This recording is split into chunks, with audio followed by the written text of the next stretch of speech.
Pessoal, tudo bem? Hoje eu vou conversar sobre Augusto Boal. Augusto Boal foi um dramaturgo e diretor de teatro brasileiro. Nascido em 16 de março de 1931, no Rio de Janeiro. Considerado um dos maiores nomes do teatro engajado, ele criou o Teatro do Oprimido, uma metodologia inovadora que visa promover a conscientização social e a transformação por meio da arte. Boal acreditava que o teatro não deveria ser apenas entretenimento, mas uma forma de diálogo entre diversas camadas da sociedade. Sua abordagem envolvia a participação ativa do público, que se tornava parte da ação dramática, possibilitando uma reflexão coletiva sobre questões sociais e políticas, com obras como O Rei da Vela e A Revolução dos Bichos. Boal desafiou estruturas de poder e incentivou os cidadãos a se reconhecerem como agentes de mudança. Seu trabalho influenciou movimentos sociais no Brasil e no mundo, perpetuando a ideia de que todos podem ser protagonistas de suas próprias histórias. Augusto Boal faleceu em 2 de maio de 2009, mas seu legado continua vivo, inspirando novas gerações a lutar por justiça e igualdade através do teatro.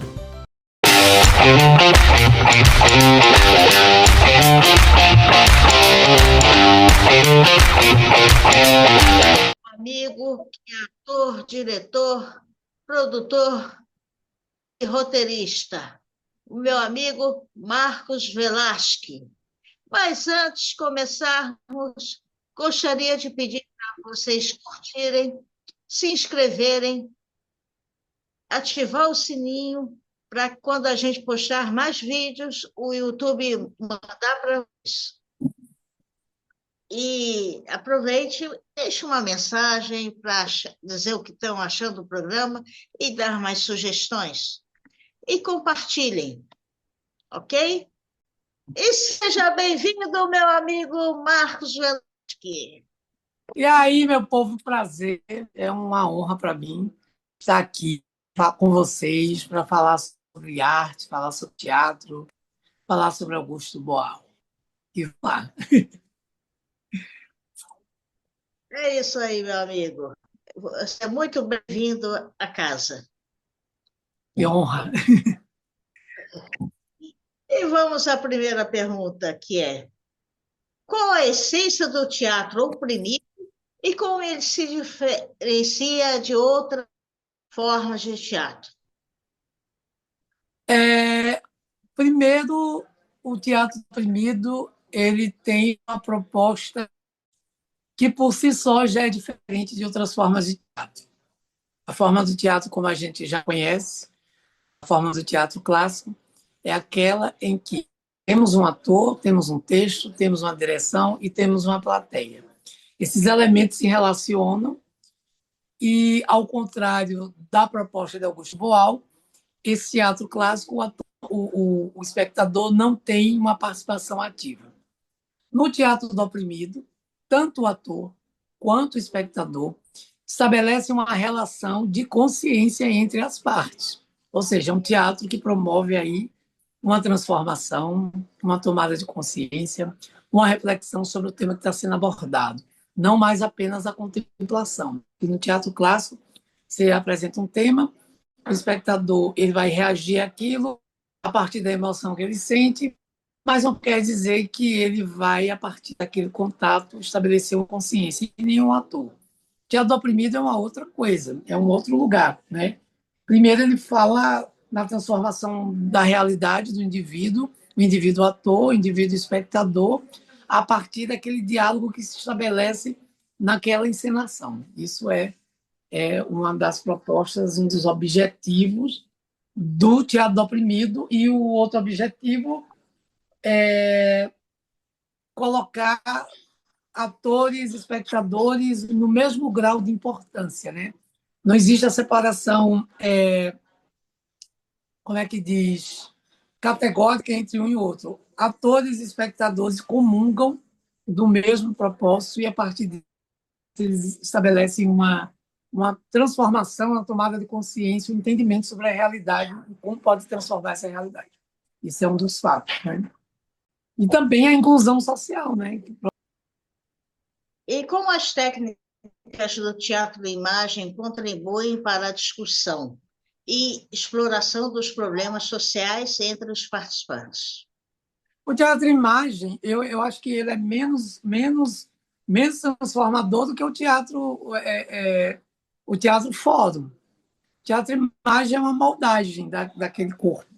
É um exercício, na verdade. O teatro imagem é um exercício. A partir da ótica do exercício, o espectador e o ator vão construindo uma imagem de uma realidade que ele gostaria que fosse transformada. Essa é uma das bases, a grosso modo, do teatro-imagem. Já o teatro fora, eu acho que ele propõe mais uma interação direta do público com a encenação. Eu acho que o teatro fora e o teatro jornal, eles têm uma possibilidade maior de interação com o público.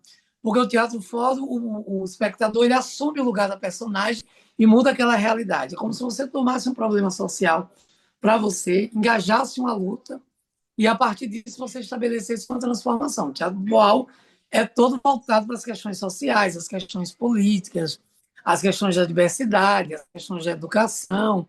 Tanto é que ele vai beber na fonte de Paulo Freire, né, que é na pedagogia do oprimido. Isso é fato. Com certeza. Agora, em sua opinião, quais são os principais impactos sociais do uso da técnica de Boal em comunidades marginalizadas? Marginalizadas. Primeiro, a gente tivemos dois booms, né? Pelo menos onde eu morava na Bahia. Então, lá era uma febre de Stanislavski. Nos anos 80, era uma febre de Constantino Stanislavski, aquela metodologia do teatro realista. Augusto Boal chega para a gente com 200 jogos para atores e não atores. Ele já desconstrói o acesso, ou seja, ele já inclui. E Boal queria fazer um projeto de transformação social a partir da pedagogia teatral. O que é que ele faz? Ele não vai ter só atores, ele vai possibilitar empregadas domésticas, o pessoal do sindicato, a galera do MST, inclusive ele conviveu muito, conheceu a Liga Camponesa, conviveu muito com o movimento MST, porque acreditava que a partir daquele contato, daquela inclusão daquelas pessoas no teatro, elas pudessem estabelecer um novo paradigma dentro, não só dentro da arte, das artes cênicas, mas dentro da própria conjuntura social. Então, um teatro literalmente inclusivo pela proposta e que possibilitou o acesso de muita gente que nem teve contato com o teatro, que nem tinha consciência dos seus direitos. O Boal foi muito forte nesse sentido, porque ele não faz um teatro de entretenimento, ele faz um teatro de transformação do pensamento primeiro daquelas pessoas para que elas tivessem condições de agir no meio social e possibilitar as mudanças. Muitas políticas sociais aí, muitas políticas foram conquistadas, têm essa contribuição dessa metodologia teatral que Augusto Boal estabelece dentro do universo que era tão elitista, tão fechado que é o teatro brasileiro. E, para você, quais desafios os facilitadores enfrentam ao implementar as técnicas de Boal e como eles podem superá-los? Eu acho que nós temos o teatro hoje, ele de forma tem trazido essa referência de Augusto Boal, porque muitos dos espetáculos que a gente tem conhecido hoje, muitos dos trabalhos dentro do teatro têm focado muito no contexto da realidade brasileira. Tem espetáculos autonarrativos, né? Autobiográficos, né? Ou narrativas pessoais. E isso tem, de qualquer forma, uma influência dessa metodologia do teatro do oprimido. Por outro lado, a gente enfrenta dificuldades porque ainda temos um cenário cultural em que há muito processo de alienação pelo entretenimento. a indústria cultural, com o seu poder de alienação, também é muito forte influenciadora dos comportamentos. Então, as metodologias do teatro do oprimido hoje, elas estão muito mais fortalecidas ou pelo menos exploradas nos grupos de teatro independente, porque os grupos de teatro convencionais que atendem ao mercado ainda estão dentro daquela lógica do teatro mercadológico, do teatro de entretenimento, que não tem essa preocupação de promover essa reflexão na plateia. Embora eu ache que ainda esse tipo de teatro, de qualquer forma, provoca uma mudança no olhar do sujeito que tem contato com ele. Mas os desafios são grandes. Estabelecer, colocar uma metodologia literalmente brasileira, de um teatro criado de um método criado por um pensador, por um teórico, por um diretor, por um artista brasileiro, só em ser brasileiro é um desafio muito grande, porque nós estamos tão ainda habituados a valorizar as metodologias que são estrangeiras. Isso é uma questão a ser vencida. Um desafio. Com certeza. Agora, me fala um pouquinho do projeto que está nessa camisa aí, da Companhia dos Atores, onde você participa. Então, aqui é o projeto Sede Viva, da Companhia dos Atores. Eu cheguei aqui no Rio de Janeiro em 2022, desde 2022. Eu entrei na residência artística, uma das companhias mais importantes, companhia de repertório e pesquisa teatral do Brasil, que é a Companhia dos Atores. E esse é o projeto Sede Viva, onde o espaço da sede da companhia abriga espetáculos de teatro, espetáculos de dança, performance. É um projeto que vai até o final do ano. São peças de teatro com preços populares, são grandes espetáculos de grupos experimentais, grupos independentes, grupos já consagrados, que o público tem acesso e pode participar não só dos espetáculos, mas tem eventos, festas, que acontecem nesse espaço, que é um espaço de formação plural da Companhia dos Atores, que vale muito a pena. Final de semana, de quarta a domingo, temos espetáculo lá na sede. E você participa de um monólogo, né? Que a gente vai apresentar. Na verdade, eu já apresentei, né? Foi a residência sobre Jobilar, que eu apresentei um monólogo chamado Farinha no Café. E esse monólogo eu já bebi na Fonte de Augusto Boal, porque é um monólogo que fala de um pai que vai fazer uma reclamação, vai protestar porque a filha sofreu racismo na sala de aula, e ele vai agir.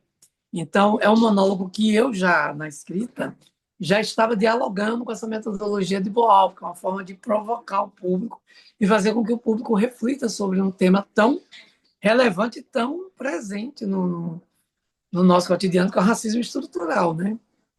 Isso é Boal puro. Discutir isso é Boal puro. E o espetáculo foi apresentado, né? A Panorâmica Jobilar, que apresentou no encerramento da residência, que tinha como tema a dramaturgia desse artista negro brasileiro importantíssimo, que é Jobilar, que é dramaturgo importante, e o resultado foi a Panorâmica Jobilar, que foi uma série de cenas, alguns espetáculos dele, baseado nessa dramaturgia desse cara importantíssimo. E eu apresentei Farinha no Café, e o projeto Sede Viva continua com outros trabalhos que estão aí para quem quiser comparecer. Vale muito a pena. Com licença. Eu estou entrando.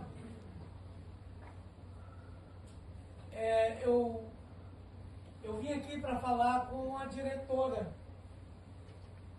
e com a coordenadora.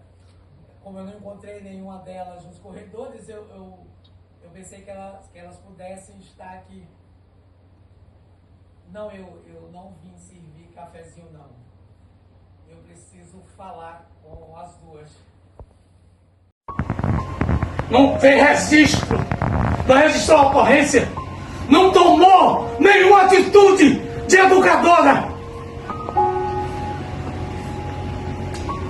Agora, professora Paloma, a senhora tem um ótimo tema, né? Para a sua semana da consciência negra.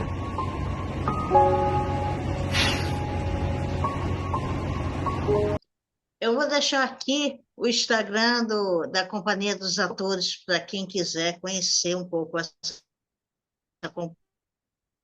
Conhece, a companhia, Companhia dos Atores bem oferece, conhecida oferece cursos, tem nacionalmente. residência artística, tem curso de dublagem, tem curso de montagem de espetáculo, é uma companhia cheia de atividades de formação e de pesquisa importantíssimo, que vale muito a pena fazer um investimento numa formação dessa. Eu tenho muito orgulho de ter passado por lá. Com certeza. É isso aí. Então, gente, peço mais uma vez o like de vocês. Se inscrevam, compartilhem, mandem mensagem e participem sempre. Mandem mensagem se estão gostando ou não, tá? E, meu querido, muito obrigada por essa. Foi um prazer conversar com você. O prazer foi meu, espero que a gente volte a bater mais papo para falar de arte. Na próxima, vamos falar das novelinhas?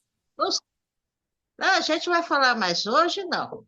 A gente vai Vamos marcar falar um dia para falar só cada. das novelinhas. Sim, quando a gente falar sobre as nossas, a gente conversa com você também. Tá Certo? bom. Valeu, Muito.